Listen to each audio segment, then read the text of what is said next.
Our boys and wagons are strongly covered. And for your own safety, my friends, we ask you please, at this time, locate the nearest emergency exit to where you are seated. Thank you.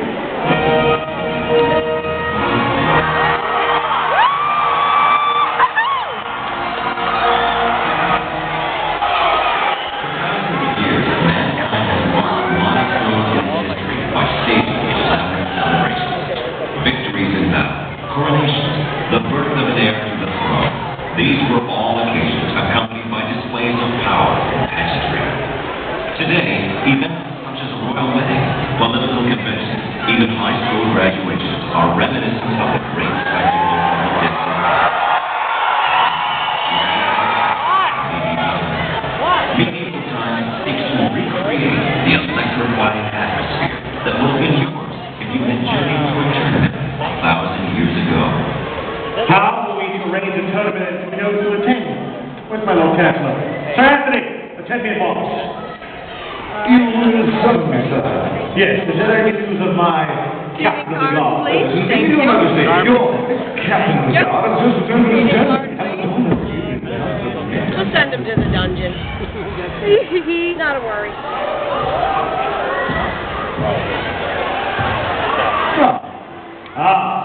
My captain of the guard.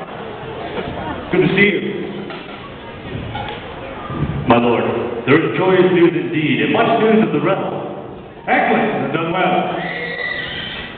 I bring joyous news indeed, for 6 of your finest knights have agreed to compete in your tournament.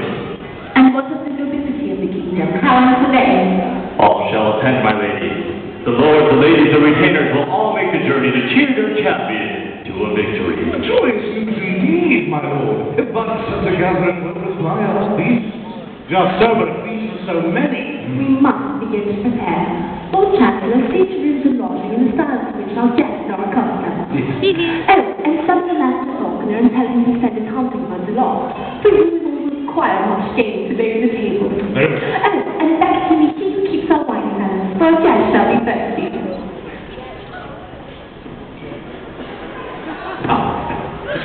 And you, my lord. My guests will require stables for the horses and mews for the horse. Hapless flags can stand by to fasten armor, polish weapons for the tournament, for my guests will be far too tired after such a long journey. Of course, Your Majesty. And now to your office. How fare my armorers? We are well prepared, Your Grace. I've had my finest smiths working hard at the anvil, crafting weapons for the tournament. The Knights of the Realm could ask for no finer arms in all of the kingdom. It's well done indeed, my lord. You may take your leave of me and see to the final preparations. Thank you, Your Majesty. So much to do, my lady. Yet the flower of chivalry shall grace us this day. And I shall be pleased that so many ladies shall share in my company. Just a moment spent in the medieval castle. Now, the original castles were simple forts built with wood and later fortified with stone. Throughout modern-day Europe, many of these stone giants still stand, some over 1,000 years old. Silent sentinels to an age of chivalry. Now, who lives inside a castle? Well, a great and powerful nobleman, his immediate family, his most loyal knights, and trusted advisors. Now, outside the castle was a great stone wall that formed a town or village. And inside this wall lived the merchants and craftsmen whose business was the commerce of the day. Here one might find a miller of cloth, a potter at his wheel, or a blacksmith fashioning weapons and armor. Now on a busy day, the market stalls were filled with fresh game and produce, the homemade candles, blown fast, old jewelry fashioned from copper and gold. Now outside of the walls lived the herdsmen and farmers whose business it was to tend to the crops and livestock of their liege lord. Now, in the event of an attack, everyone outside of the wall be moved into the castle to help aid in its defense.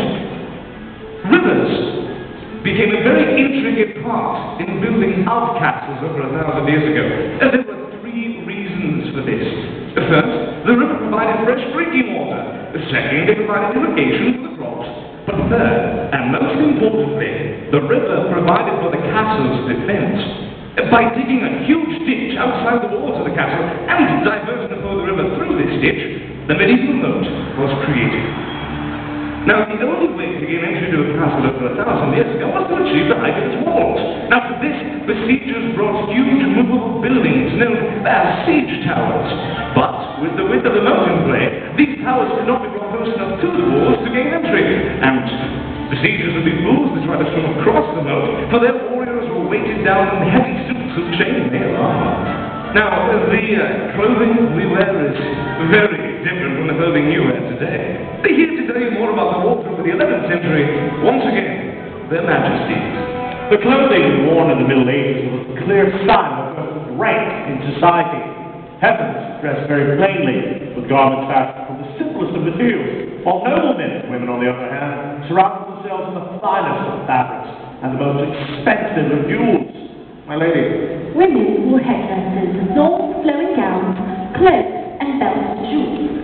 Now, there were minor alterations too in this outfit as the seasons changed. In the winter, women wore more petticoats, garments worn beneath the gown, a thicker clip rendering out into the bitter cold, and a simple shoe. Now, these gowns were perfect for every time of the year, except for the summer. Remember that they were fashioned with a way to bind the jewels and materials, causing them to be very heavy and hot, making the summers dreadfully uncomfortable. And unfortunately, they didn't last as much as the sun today. Women often had to wear their gowns day after day, clean or not clean. And, well, hygiene wasn't quite up to modern standards, so you put the two together and get something, a fragrance problem, shall I say. To match this aroma, perfume was created. To tell you more about the wardrobe of the men nobility, His Majesty. The men wore tunics and slit up the center. This allowed a nobleman to mount his horse without obstruction. Gauntlets of thick leather were worn on the wrist, neck wear from slashed and cuffs of bladed weapons. Capes and coats were worn to provide decoration and to protect one from the elements. And on their feet, they wore thick leather boots that extended up to the calf. Now, knights of the time period wore chainmail armor.